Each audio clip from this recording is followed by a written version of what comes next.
പ്രിയമുള്ളവരെ നമസ്കാരം. ഞാൻ നിങ്ങളുടെ ദീപുമോൻ, പാറശാല ദീപുമോൻ എന്നാണ് അറിയപ്പെടുന്നത്. വരുന്ന നിയമസഭാ തെരഞ്ഞെടുപ്പിൽ ആം ആദ്മി പാർട്ടിയുടെ സ്ഥാനാർത്ഥിയായിട്ട് ജനവിധി തേടുകയാണ്. നിങ്ങൾ അറിഞ്ഞിട്ടുണ്ടാകും, പാറശാലയിൽ ഭയങ്കര വികസനമാണ്, വികസനം തുടരണം എന്നൊക്കെയാണ് പലരും പറയുന്നത്. അപ്പോൾ എൻ്റെ ശ്രദ്ധയിൽപ്പെട്ട ഒരു വിഷയം ഞാൻ നിങ്ങളുടെ ശ്രദ്ധയിൽ കൊണ്ടുവരാൻ ആഗ്രഹിക്കുകയാണ്. ഞാൻ ഈ പിന്നിൽ കാണുന്ന ഓഫീസിൽ ഇടയ്ക്ക് ഒരു ദിവസം ഒരു ആവശ്യവുമായിട്ട് വരികയുണ്ടായി. വരുന്ന സമയത്ത് ഇവിടെ മൊത്തം വെള്ളം കെട്ടി നിൽക്കുകയാണ്. ഈ ഓഫീസിന് ഫ്രണ്ടിൽ മൊത്തം, ഇപ്പൊ മഴയില്ലാതുകൊണ്ട് അറിയാൻ പറ്റുന്നില്ല, മൊത്തം വെള്ളം കെട്ടി നിൽക്കുകയാണ്. ഇത് പാറശാല പ്രവർത്തിക്കുന്ന ജലസേചന വകുപ്പിന്റെ സെക്ഷൻ ഓഫീസാണ്. 1967 സ്ഥാപിച്ച ഒരു കെട്ടിടമാണ്. ഈ കെട്ടിടമാണ് ഇപ്പോഴും ഇവിടെ പ്രവർത്തിച്ചുകൊണ്ടിരിക്കുന്നത്.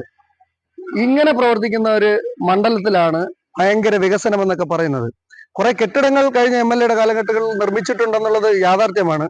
സ്വന്തം പാർട്ടിയുടെ വകുപ്പിൽ വരുന്ന കുറെ കെട്ടിടങ്ങൾ 1 കോടി രൂപയുടെ കെട്ടിടം 2 കോടിക്കും 5 കോടി രൂപയുടെ പ്രോജക്റ്റ് ഒക്കെ വച്ചിട്ട് വെറും 2 കോടി 3 കോടിക്ക് തീർക്കേണ്ട പണികൾ, അതായത് നമ്മുടെ പണം ദൂർത്തടിക്കുന്ന ഒരു സംവിധാനം.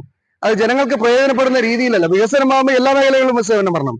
വികസനത്തെ കുറിച്ചാണെങ്കിൽ കൂടുതൽ പറയാനായിട്ടുണ്ട്, അത് മറ്റൊരു അവസരത്തിൽ പറയാം. ഇത് നിങ്ങളുടെ ശ്രദ്ധയിൽ കൊണ്ടുവരാനാണ് ഞാനിപ്പോ ഈ വീഡിയോ ചെയ്യുന്നത്. 1967 നിർമ്മിച്ച ഒരു കെട്ടിടമാണ് ഇപ്പോഴും പാറശാല പ്രവർത്തിക്കുന്നത് എന്നുള്ളതാണ് നിങ്ങൾ മനസ്സിലാക്കേണ്ടത്. വികസനം കാലാകാലങ്ങളായിട്ട് പല വികസനങ്ങളും നടപ്പിലാക്കിയ പാറശാലയിൽ നിന്നുള്ള ഒരു വികസന കാഴ്ചയാണ് നിങ്ങളുടെ മുമ്പിൽ ഇപ്പൊ ഞാൻ അവതരിപ്പിക്കുന്നത്.